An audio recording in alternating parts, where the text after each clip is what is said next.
know Faith, right, as a very diam obi Parisi type of person.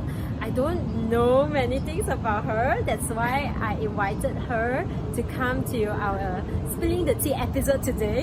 So Faith, tell us one thing that we don't know about you. Recently we got a pet crab.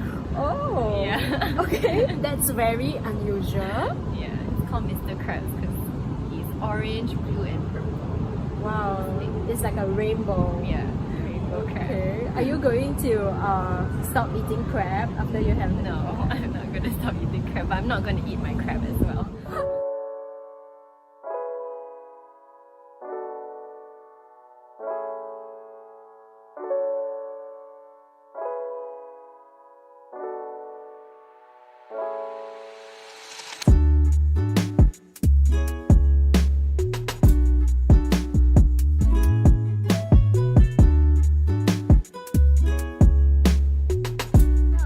From Kalong that you actually got 2 master's degree. Like seriously, Yeah. one master's already like almost killed me. But Faith has 2 master's degree, one in counseling and another one in clean psych. Yeah. So what motivates you to do 2 master's degree? Yeah, I don't think it was the plan. Like the Okay. plan is never to do 2 masters. The plan was actually do masters, work a while, do PhD. Yeah. I see. But motivation, I think it was gradual. It was something that I gathered along the way because of the experience, Okay. yeah, and the exposure.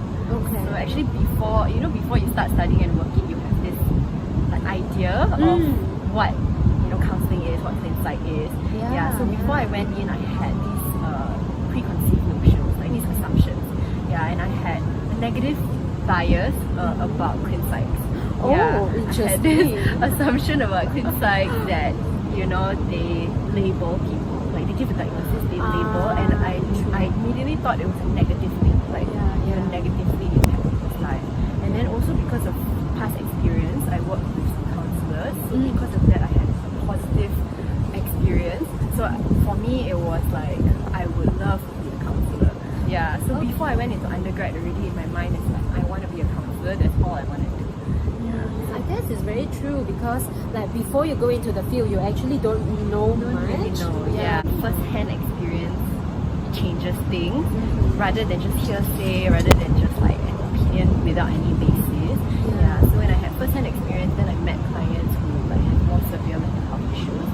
Yeah. And then that time I had supervisors, both were clin psych supervisors. Oh. Yeah. And they kept asking me to like I need to refer these clients because we're not trained for clinical cases. Correct. Yeah. So then that was when my mind was more open to like the value of assessment and diagnosis, because there are people who actually really need it. It's not like a negative thing, it actually significantly helps people. It opens up your mind. Yeah. To see like it actually benefits people to have a diagnosis for some cases, right? Wow, that's really insightful. I believe that journey was very life-changing. Yeah. For So you. I had to be flexible and realize that like my opinions can change and evolve with whatever experiences that I had. Yeah. So I think that was where the motivation came from. It's like gradual, whatever exposure that I had. Yeah. See what people need. Yeah, and I think like for you to share over here, it can also help people to get an idea of what a first-hand experience is like. Yeah, like hearing from you, I believe that this is something that most of us would struggle as well. Like, okay, whether should I become a counselor or clinical psychologist, right? It's a question that a lot of undergraduate students would ask before they chose their masters. Yeah, in fact, there are already a few juniors asking the question. That's why then I invite Faith to be on our channel, because I believe this would answer a lot of questions that the undergraduate students have. Both know that clinical psychologists and counselors are more similar than different. Since you have done both, what are the major differences? Yeah, I think like what you said, it's so similar. Like the goal is to help people with mental health, right? And we also both use talk therapy. The main difference, besides diagnosis and assessment, that's a very huge difference. The main difference is the clients. Yeah, for counselor, when I was learning, it was mainly to help people who were going through like everyday issues or like adjustments to like life, something that happens in life, like career stuff, relationships, or mild to moderate mental health issues like depression and anxiety. Yeah. But for insight, it's like you're trained to do more moderate to severe. Okay. Yeah, and more clinical cases, and psychological, neurodevelopmental. At that time, I wasn't so exposed to all these things. Yeah, and also I think the education, like naturally because of the clients you're seeing, the education is different. Like for counseling, the education was more general, like because you're meeting a wide range of clients with different life issues. Yeah, so it was more general, and it was more humanistic, like the approach. Yeah, because you see people as a human, you want to look at wellness, improving their condition. The insights is more in-depth training for specific mental illness, specific diagnosis, specific treatment for that diagnosis. Yeah, and then also besides that, I find that the when we learn, it's a lot more methodology. Yeah, so I feel like that's the difference in education. You did your counseling master's program in Melbourne, right? And then you did the Clean Sight program in Help Malaysia. Yeah, so do you think it could be different if you were to do a Clean Sight program in Melbourne? Yeah, I don't know how different it would be, but in terms of the how Melbourne study system is compared to Malaysia, it's very different. Yeah, it is very different. It is different. I think Melbourne, it's more an individualistic society. Yeah, so when we go into classes, you go in with to get what you want out of it. Yeah, so as much as you invest into it, you get out of it. You invest little, you get little. Yeah, and so it's by your own motivation and drive. Yeah, but then over back here, because you were in Help as well, right? Yeah. I'm her senior. Yeah. So the classes are every class you go through is together with your classmates. Yeah. Over there it's every class I go to is different people. Yeah. So here our bonding is very close. Yeah. The community is tight and there's a lot of support. After studying, also the networks are all built. And you go through the highs and the lows, the challenging course together. Wow. Which one do you like more? I think me, naturally as an introvert, I liked the independent learning, but I realized that what was better for me was the collectivistic one, where that I had the support system grown together. I feel like it really changes things. Just last week, right, we had the Minds AMA episode on career change. So I'm wondering, when was that moment that you knew you wanted to be a clean sight? Yeah. So actually the funny thing is, my boyfriend then, my husband now, he actually sent in an honors application for the uni that I was in. And normally when you do an honors, you're looking towards a clean sight degree. But at that time I was not interested with clean sight. Yeah, so I was already in my master's program when he sent in that application. So I don't know why he did it. Yeah, so I think the thing that felt like a sign to me was when I got the offer, because at that time most of the people around me, everyone was fighting for an honors, and it was very competitive in that uni, which is University of Melbourne. Yeah, so because it was so competitive, I knew that most people couldn't get it. So the fact that I got that email, it felt like, oh, is this something that I should consider, because it was something that I totally write off. I think I can see that your strengths of being very open-minded has helped you to gain so much. Something that is really really important, I would say, for someone to be in this career, to be open-minded, because the types of clients that we see are also from different backgrounds. Most of the time we cannot just go in with our own rigid values, or certain ideas that you have already gotten before you start seeing the clients. So I think that's what makes you a great clean sight. I heard that she wanted to come into the mind since your undergraduate studies, before you even you barely started at that time. You were only like what, in year 1, semester Actually, 1. not undergrad. My master's of counselling. Ah, okay, first I sem. misunderstood. Yeah, Okay. first sem of master's of counselling. Oh, like Yeah. oh, you were in Australia. So what makes you apply to the mine? So it was a summer break. Like summer break was coming up. So normally I'll come back and I was very kanjiong. Like that time we weren't trained to do therapy yet. We were Correct. learning the basics. Yeah. Yeah. So that time I was just kanjiong. I was like, I want to get one foot in the door. Like I want to learn as much as I can. Just have as much exposure. Then I know what I want. I know what's important to me.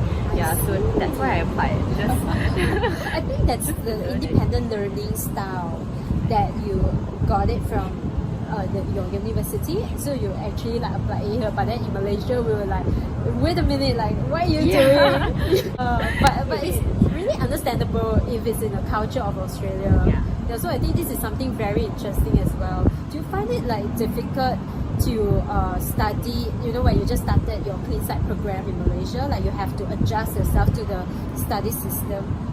Yes, yeah. At first it was difficult to adjust. Yeah, because I just didn't expect that. I think my whole tertiary education was overseas. Oh. Yeah, so I never had tertiary education here. So I thought that Malaysia is the same, like it's independent. Correct, Yeah. correct, But yeah. then it felt like a family. So of course there's like, you know, there's even dramas and conflicts that happen in class.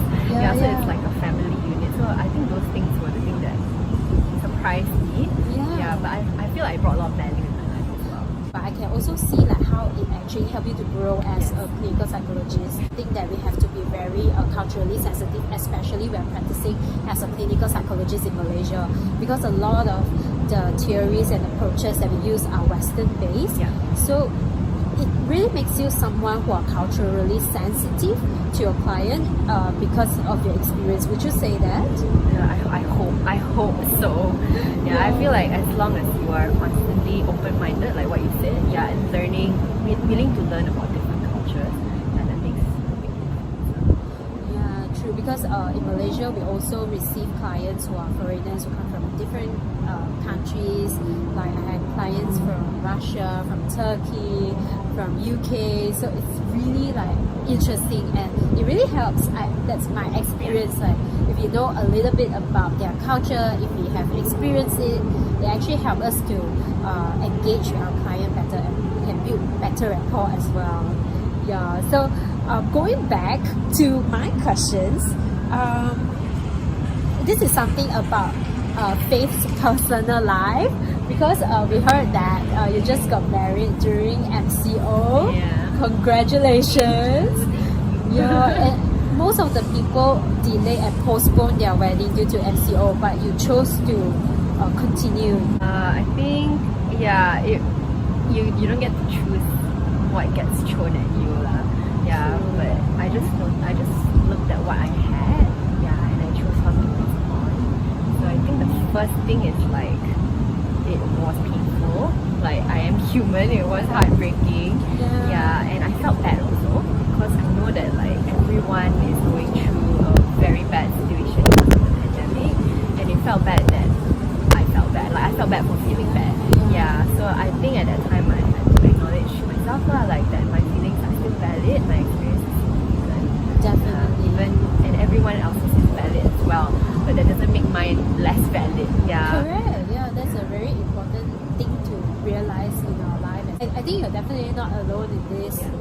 During this MCO, we feel like yes, we are blessed, we are privileged in certain areas of our life, but it doesn't mean that it is wrong for us to feel sad or disappointed. These are all normal human emotions. Yeah, so that was the first thing that hit me, all the emotions. But after that, it was adjusting. Like my expectations for 1+ year was planning this wedding to look a certain way. But after that, just adjust. Like every day, I have to be flexible, like adjust my expectations, and just accept that this is like the real reality. Yeah, and practically, if I problem solve, like we had so many different plans, we kept changing, like talking to vendors, talking to guests, talking to each other. I think everyone's And I think it's especially helpful that we see like the true are trying really hard to make the best out of things. Yeah. Right? So I think that was something I was very thankful for. Like in the midst of everything that was going on, like the thing that was important is that we prioritize getting married, we prioritize like loving each other and deciding as a team. Yeah. So to me, I learned things, yeah, that I probably wouldn't learn the same way lah.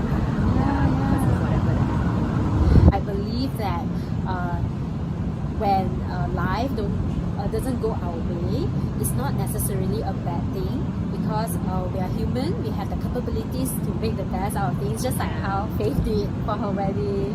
Yeah, but I'm so happy for you that yay! You don't have to like wait for another year. Yeah. Okay, so I guess that's all the questions. I hope, I mean, I definitely think I know Faith a lot better after our interview. So before we end our interview session, as you know, we have this little challenge for all the for all the interviews. Yeah, so it is called as the this or that challenge. Okay. You have to pick one from two options as fast as you can. Okay, as fast as I can. Okay. Yes, so I have mine. Oh, I hope you didn't see that Oh just no, now. I didn't see. So are you ready? As ready as I can be. Okay, alright. Now we will start from something easy as usual. Black or white? Oh my goodness, black. Okay, brunch or supper? Okay. CBT or ACT? Oh, that's easy. Is it because Joelle is a Yes. supervisor? Oh, okay. Alright. Latte or cappuccino? Cappuccino. Lavender or Galeong? Left. Galeong didn't get chosen again. Okay. Now we have come to the last one. Baby boy or baby girl? Oh my goodness, both. Both is not Girl. Okay, baby girl. So husband of Faith. There you go. Thank you so much again for joining me today. And we have a beautiful sunset view just behind us. I'm glad that we finished this before the skies turn dark. Yeah, it's really windy today, but it's good weather. Yeah, so Like our video and subscribe to the channel. yes, thank you so much. We'll see you in the next episode. Bye.